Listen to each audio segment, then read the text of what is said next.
Hi everybody and welcome to my channel. You get this. So today I'm going to give you all the tips and tricks on how to pass your real estate exam, uh, practice exam, your school exam, so you can be more prepared for your actual license proctor exam, which is with person view, and it's actually out of your home and you are monitored by somebody. So a little bit of light out here.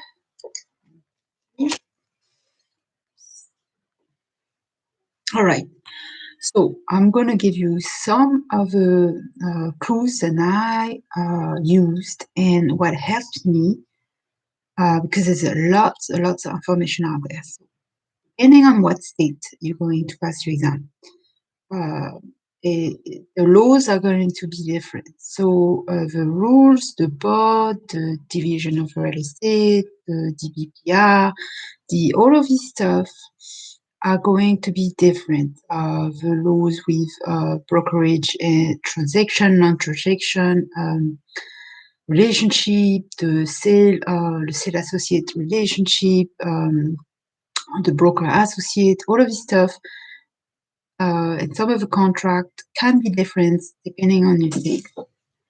But everything else apart from that will be about the same. So you really gonna narrow it down to knowing the percentage of each question and each theme and each chapter. Then you have to give it uh, more time into elaborating and studying a little deeper on each subject, and which one you don't really need to spend so much time on, and also what you can do to practice, memorize, and just be ready and focused. So for that important day. So first, I'm going to lay out to you the percentage. So let's get started with the number one is license laws regulation. So there's going to be 6% out of the 100 question. You get 100 question with 3.5 hours to answer. So there's only going to be 6%. So 6% on license and laws is only about 6 questions, logically. So it's not a high percentage, but you do need to know it. So when it usually will be in the first or at the end, you just kind of never know because they keep, rechanging their test site. Questions. They don't want to make it too attainable to everybody, and they want to make sure that your subject and it's gonna stick with you, and then you're gonna bring it with your practice, and you're gonna operate safely and wisely, and you're going to follow rules and regulations, and you're going to be able to be a great real estate agent. So that's why they really want you to have this. And every 2 years, you're going to have to renew. You're going to have to do. If you have been practicing for 2 years and working out of a broker agency, you can only belong to one broker agency. Then you can apply to become a broker. And pass the exam to be a broker. And then after that, and in between, you can just be part of the real estate association and become a realtor while you're waiting to become a broker. But let's just stick with the sale associate license. So, FREC, on the FREC, there's only going to be 2%. So really don't spend too much time on that. 2% is not really high. Brokerage relationship is actually going to come up, and various questions that we have to make you use a critical and critical thinking, and and it's not something you're going to guess. So you really need to know your brokerage relationship because they're not hard to learn, they can be tricky, and they sometimes seem very similar. So I will really concentrate on what they mean. You have the bilateral, the unilateral, the non-brokerage relationship, the brokerage relationship, and you have the fiduciary commitment relationship. So you are all of these things. So 7% is pretty high. That's 7 questions. But then you have a brokerage operation, which is 12%. So if you put them together, we have a 19% here. So 19%, that's pretty, these two basically are almost the same. So you do need to really know this stuff. So brokerage operation will be everything in a relationship as for meeting with client, listing agreements, the contracts, the insurance, title, escrow, the writing agreement, the express agreement. I mean, all of this stuff is going to be covered in that. So there's going to be a lot of role play, and it's going to be diverse questions. So we're going to go like, okay, let's target the minority population. Let's target the senior population. Let's target the veteran. Let's use the FHA loan. So we're going to use different scenarios. So they want to challenge you to see if you actually know your stuff, because they make it too easy. Just anybody could get it. You could just kind of not really learn and just trying to guess. So they just really want you to know your stuff. So you got to know your laws. You got to know, and they're not that hard. They're really simple. So just try to remember them. So anyway, federal state laws. Donc fuse them with the school laws and the licensing laws.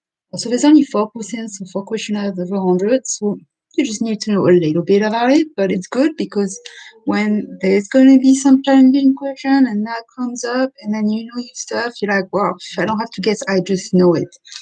So administrative procedure, there's only 2% administrative procedure. So en français, in French, you say procedure.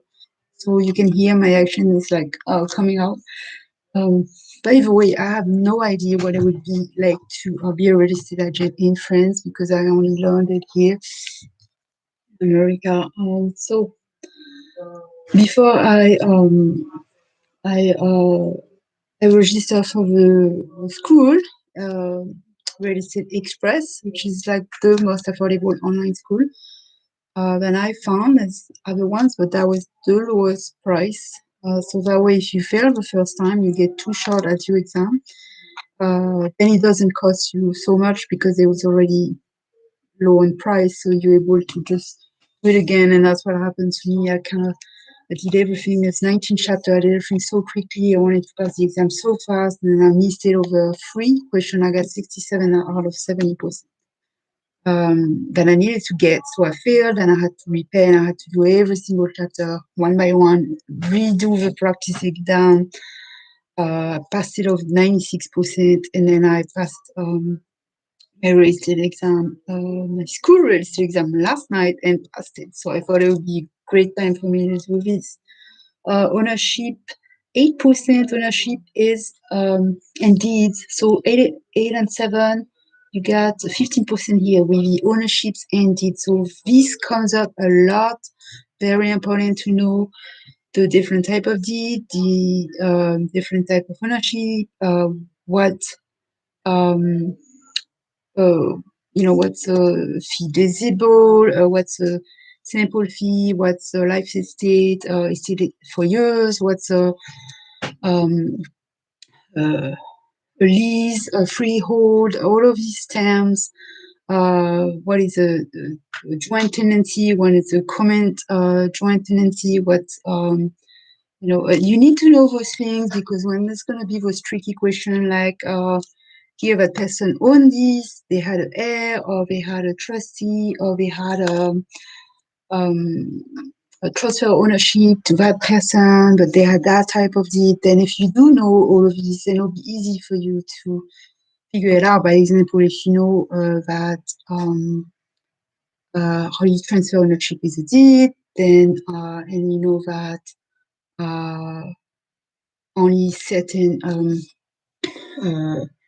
deals are transmitted by will, or by someone who just died or left it in their will or in their trust, then it'll be easier for you to really get on.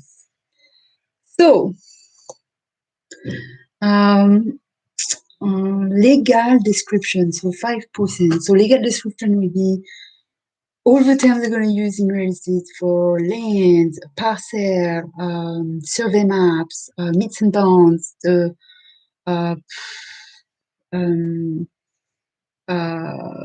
structure,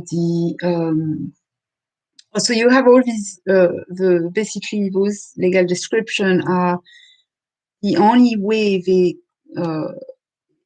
going to use these terms for every time you're going to enter into a deed agreement, and you're going to have a paperwork get all ready. So this is how they use a description. It has to be a legal description or it's not valid. So if you know that for some certain question, it's really important to know, because they're going to say here, is this look like this could be in a deed description, or this could be in a contract description, and you have an address, or you have some random number. So you have like, you don't have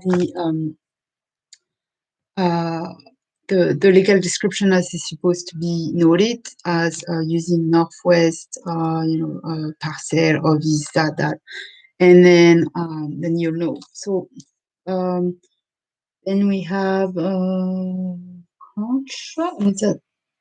I wrote here contracts 12%. So see, if you put that together, you get 7, 5, and 12. So now I have 17 plus 7. Get all of this. That's a pretty deed, legal description, and contract. And then you add 9% in mortgage. That's pretty high. So those are the things that you really need to know, because those are the things that are going to come up in your practice, in your daily work task, as you get contract or not. Those are going to be the things that you discuss the most. And if discussing in the broker agency relationship with your broker, when you discuss with other real estate agent, when you discuss with a lawyer, title agent, seed agent, an insurance agent, this stuff is going to come up when you going to reach the counties and you're going to do your recording. You're going to need to know this stuff. And then you want to look professional, so you kind of have to know that. So source financing is 4%. Source financing will be the different source of finance. So the lenders, the banks, the institution, the private institution, you have union lendings, you'll have FHA, VA loan, all this stuff. So and Fannie Mae, and you need to know the rules and laws around that as well. So math, 6%. So math is not our math, but it's still 6%. So if you fail, as I was learning through the real estate wizard that I watch over hundreds of videos. So that's another tip for you. Real estate license wizard. So WIZARD, like a wizard. And so they have their own training. If you're interested in the training, they have the daily question. So I really get into that because it gets you going and makes you feel like you part of something. You're working with other students, with a teacher. So it's good to like kind of get motivated. So I did that for about 3 weeks, every day, just keep on reading and watching the daily question.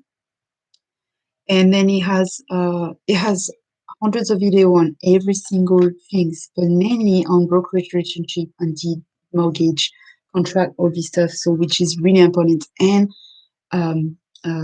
terms, encroachment, a lot of scenario on so you have a scenario on redlining, on discrimination. You have scenarios on what is it called? A lot.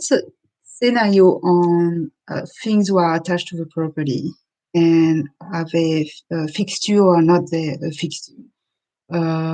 What is literal rights, riparian rights, so subwater rights. So you have like the lake. If you live on a lake, you have is a lake of below the surface part of the land rights. Then you have the mineral rights.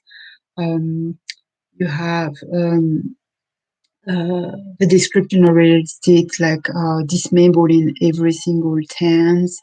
And he also has the whole flashcards dictionary, and 2019, 20, and oh, God, she has the 2021 practices.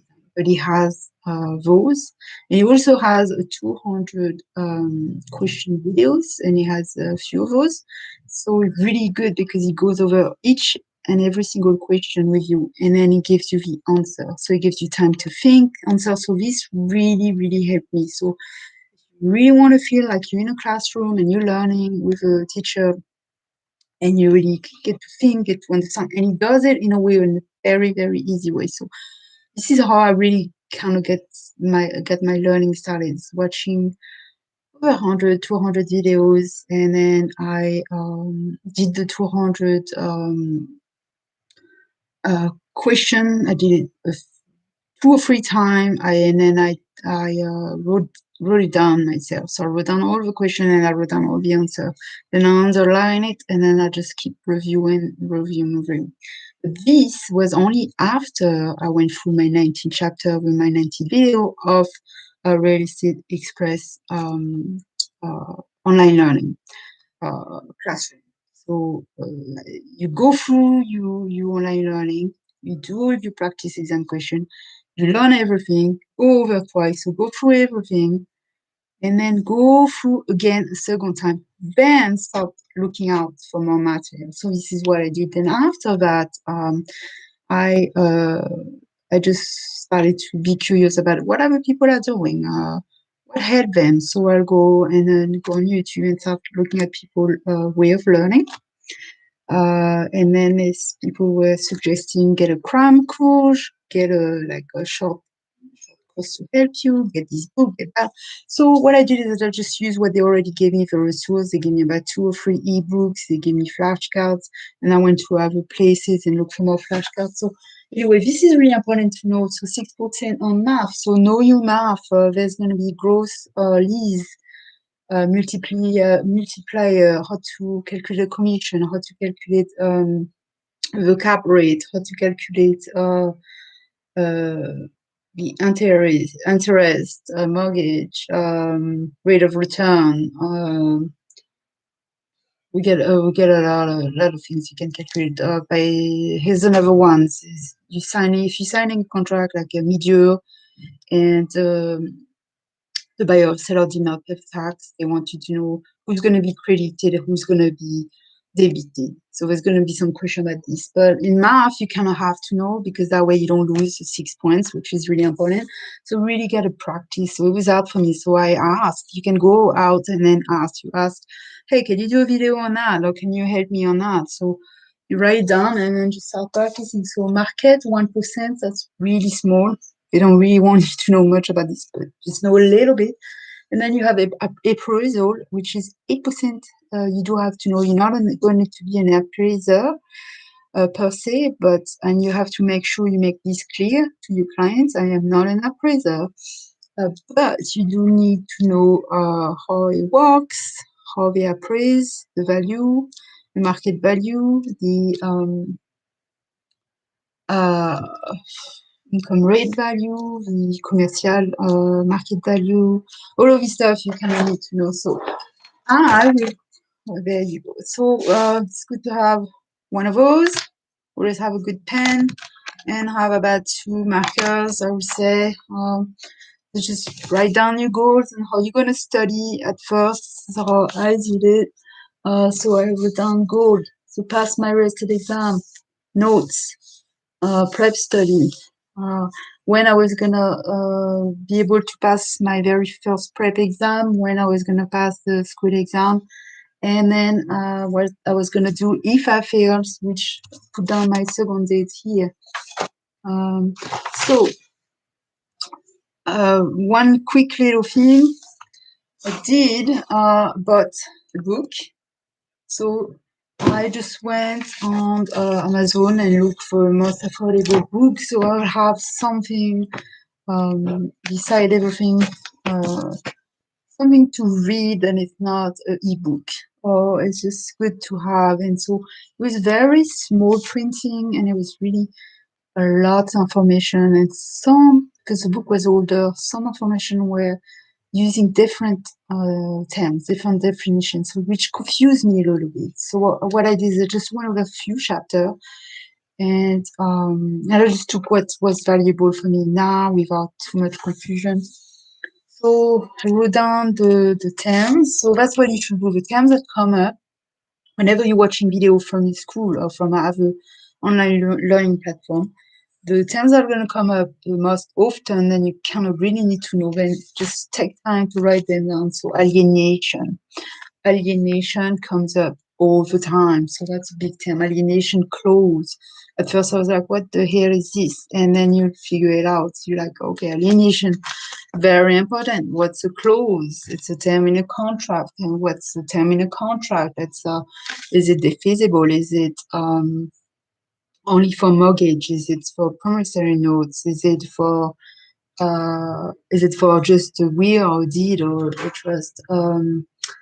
Amenities, ad valorem, it's a Latin word for value. So according to value, so you're going to hear about amortization. So those are like bank terms. You don't want to know too much about bank terms, but you do need to know a little bit.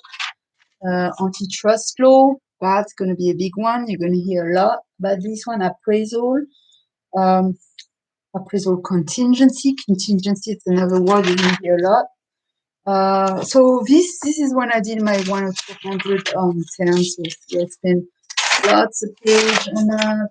I didn't want to overload my brain too much, so I kind of did it. I wrote it down, read the answer, and just come back once in a while.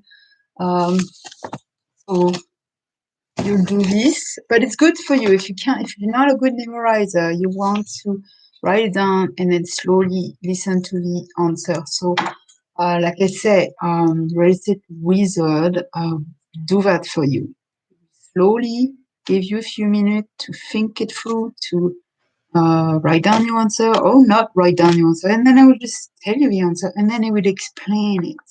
It's much better than just reading or random places, knowing that it's now, that it's recent, and other people are learning from, and it's giving you explanation that that you really need, like explanation that makes it easier for like a 6, 8, 9 grader. Like somebody would be like, "Oh, I really need that explanation because I don't think I'm getting it on my own." So, but that way you have a free teacher, and it's so you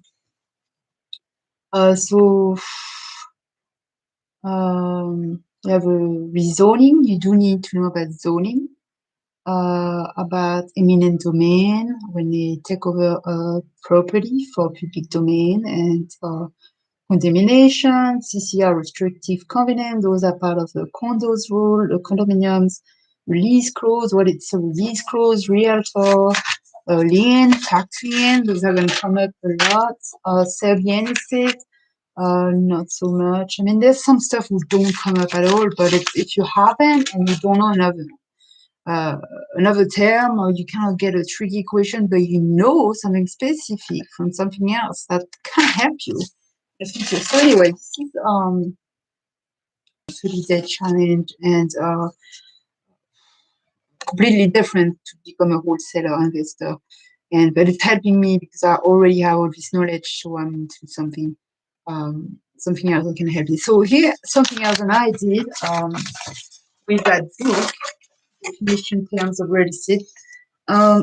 So I picked up the definition that I really wanted, and then in the book, and I figure, it's my book. Maybe I'll just toss it away or throw it out and barely look at it. So why don't I just take all the terms that I know I want to look at once in a while, encumbrance, encroachment,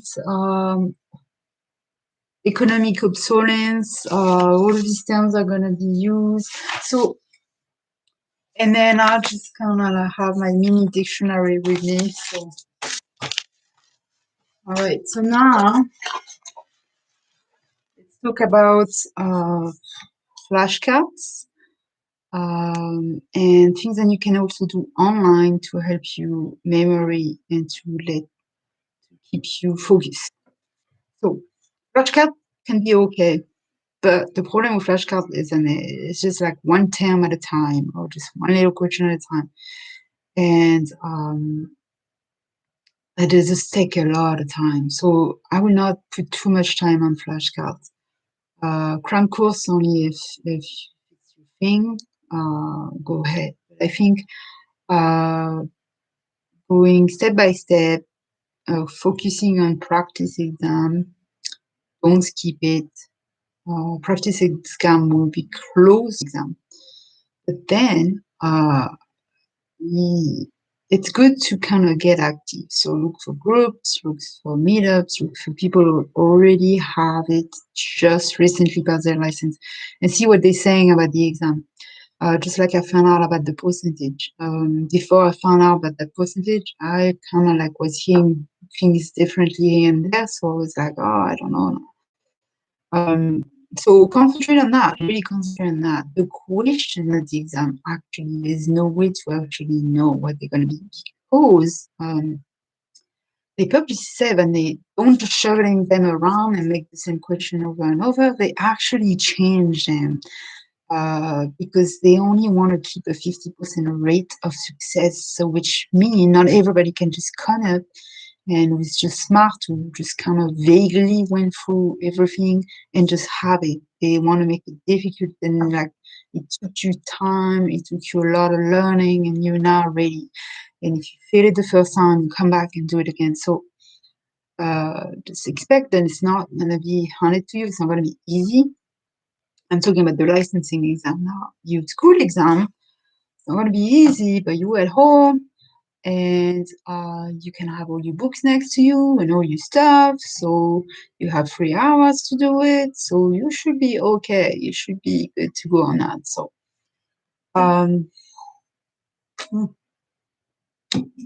what else can I say on this? Don't give up. Don't get overloaded. And another big mistake that I made is that I was concentrating on my state at first after I did my 19th chapter on my practice exam.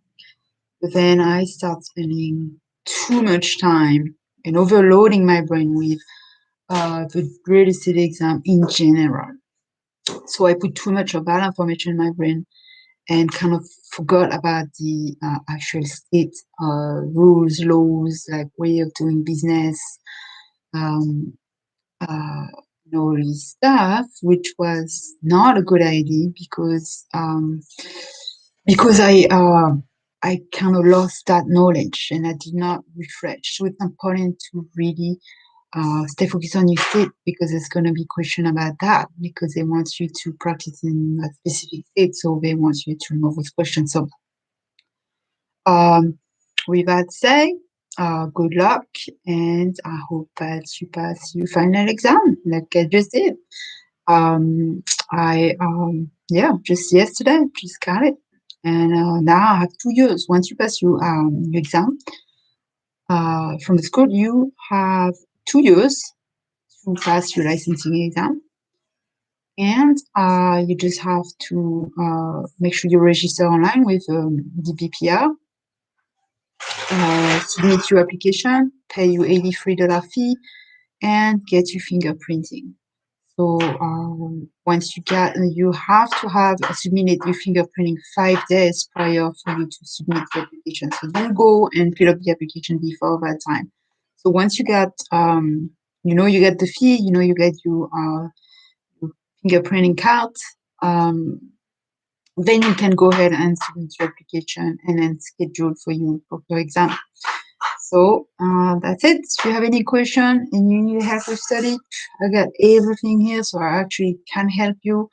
And I wish you good luck and tell me how it went for you.